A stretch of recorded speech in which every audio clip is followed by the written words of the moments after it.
हरियाणा विधानसभा के बजट सत्र का हुआ आगाज। राज्यपाल बंडारू दत्तात्रेय के अभिभाषण से हुई शुरुआत। अभिभाषण से शुरुआत के बाद सरकार की उपलब्धियां गिनाई।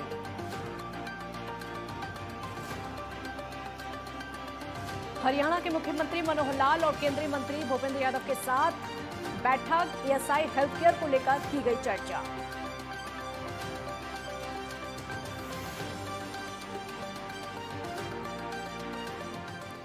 वंदे मातरम। मैं हूं आपके साथ काजल ठाकुर। हमारे खास बुलेटिन हरियाणा हलचल में स्वागत है आपका।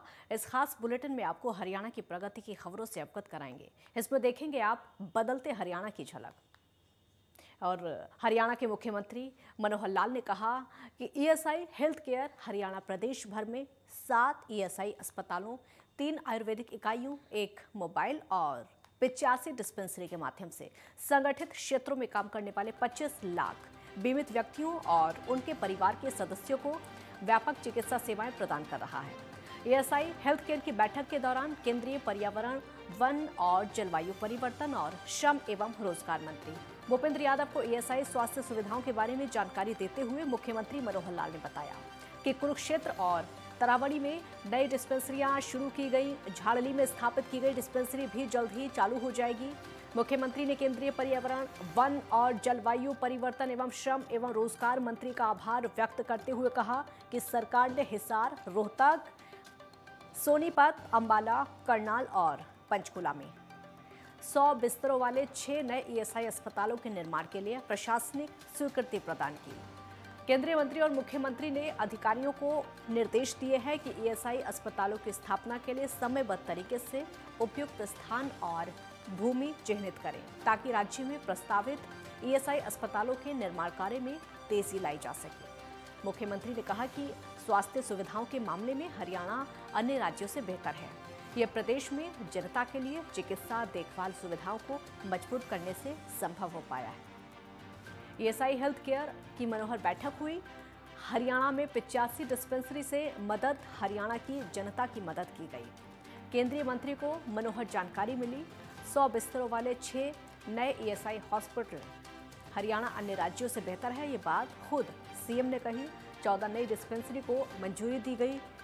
ईएसआई के तहत 109 निजी हॉस्पिटल, मानेसर में 500 बिस्तर के हॉस्पिटल, 25 लाख बीमित व्यक्तियों का इलाज। ईएसआई हेल्थ केयर संगठित क्षेत्रों में।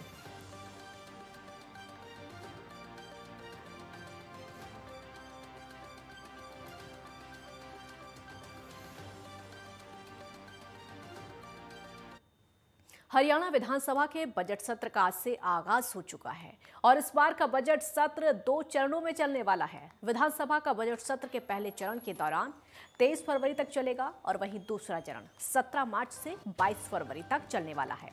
पहले दिन की आज की कार्यप्रणाली की अगर बात करें तो हरियाणा के राज्यपाल बंडारू दत्तात्रेय का अभिभाषण हुआ। राज्यपाल की तरफ से सरकार की उपलब्धियां गिनाई गई। राज्यपाल के भाषण पर चर्चा 21 और 22 फरवरी को सदन में होगी। वहीं 23 फरवरी को मुख्यमंत्री वित्त मंत्री के तौर पर बजट पेश करेंगे। तो हरियाणा में मनोहर बजट सत्र की शुरुआत हुई।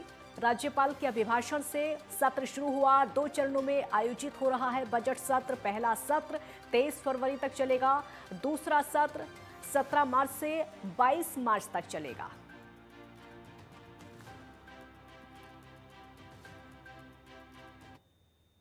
माननीय अध्यक्ष एवं सम्मानित सभासद,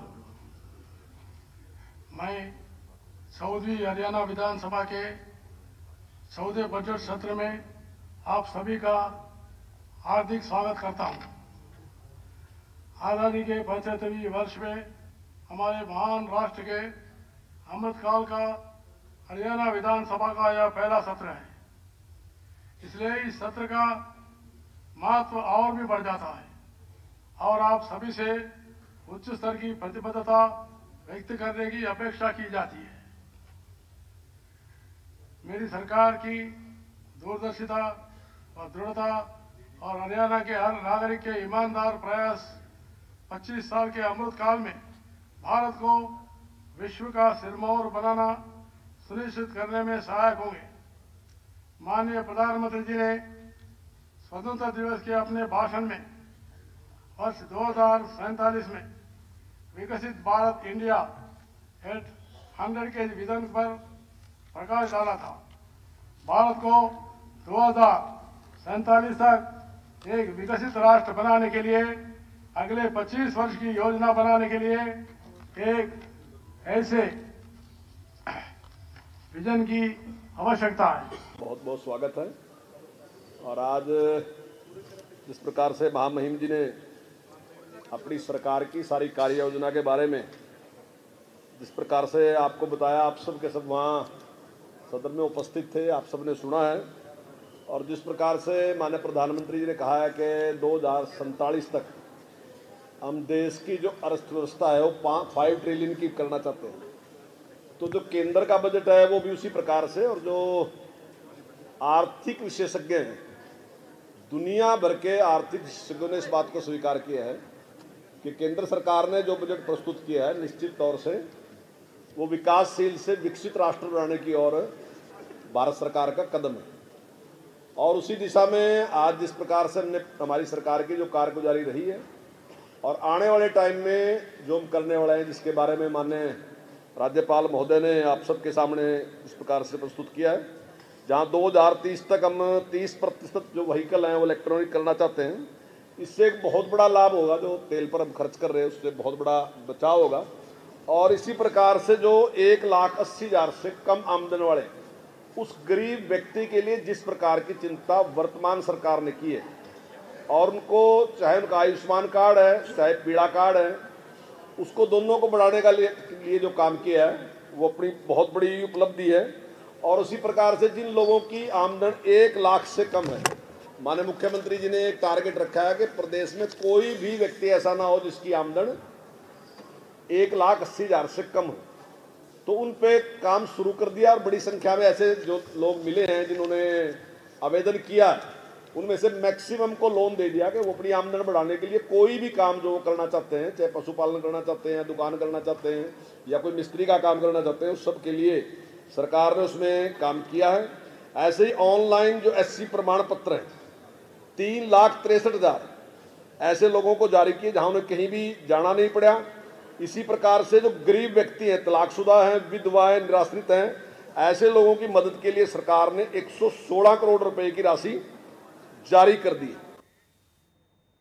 हरियाणा के उप मुख्यमंत्री दुष्यंत चौटाला चंदाना गेट स्थित रामलीला ग्राउंड में माता सावित्रीबाई फूले के प्रदेश स्तरीय जयंती समारोह में शिरकत करने पहुंचे। सरकार द्वारा पंचायती राज संस्थाओं में महिलाओं के लिए 50% आरक्षण हेतु व्यवस्था, ग्रामीण अंचल में शिक्षा के अवसर बढ़ाने के लिए ई-लाइब्रेरियां स्थापित की जा रही हैं।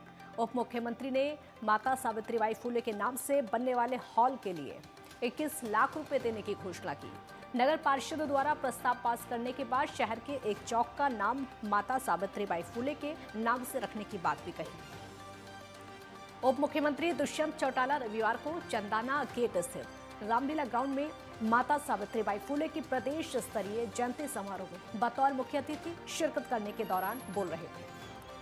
तो सावित्रीबाई फूले की जयंती हुई, डिप्टी सीएम दुष्यंत चौटाला ने शिरकत की, बड़ा ऐलान किया। पंचायती राज संस्थाओं में आरक्षण, महिलाओं को 50% आरक्षण की तैयारी, ई-लाइब्रेरियां स्थापित की जा रही हैं। हॉल के लिए 21 लाख रुपए का ऐलान किया। डिप्टी सीएम ने मदद का भी ऐलान किया। सावित्रीबाई फूले पहली महिला शिक्षिका थी, ये बात भी उन्होंने कही।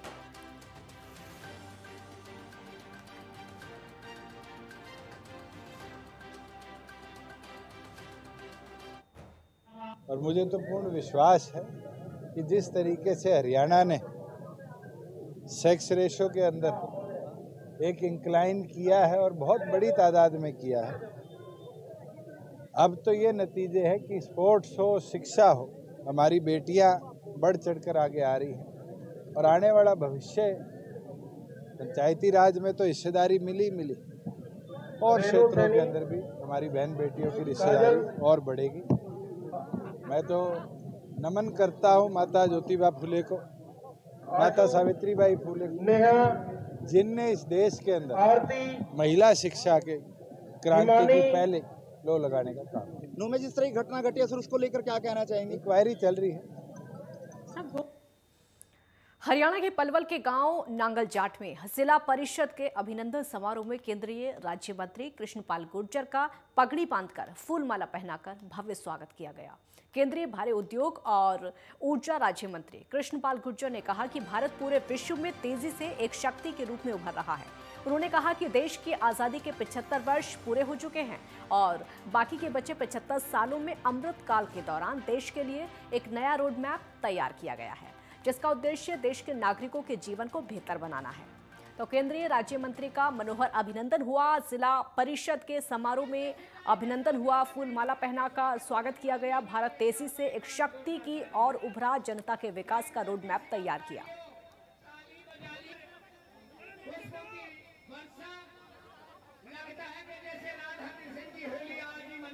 की जो चेयरमैन है आरती रावत जी, आज उनके यहाँ पर जिला परिषद का अध्यक्ष निर्वाचित होने पर यहाँ पर एक सम्मान समारोह का आयोजन नांगल जाट और बहन के बीच में किया गया था रावत पाल की तरफ से, और मनोज रावत जी इस आयोजन के पूरे आयोजन करता थे। एक बहुत अच्छी गैदरिंग आप सब लोगों ने देखी है, लोगों में जोश और उत्साह आपने देखा है। इसका मकसद है कि निर्णय सही किया गया, लोगों के मन के अनुरूप भारतीय जनता पार्टी ने, हमारे प्रदेश अध्यक्ष ने और माननीय मुख्यमंत्री जी ने लोगों की जनभावना के अनुसार फैसला किया। तो ये जोश उस बात को तायद करता है। हरियाणा हलचल में फिलहाल इतना ही। एक ब्रेक के लिए यहाँ पर रुकेंगे, जल्द लौटेंगे।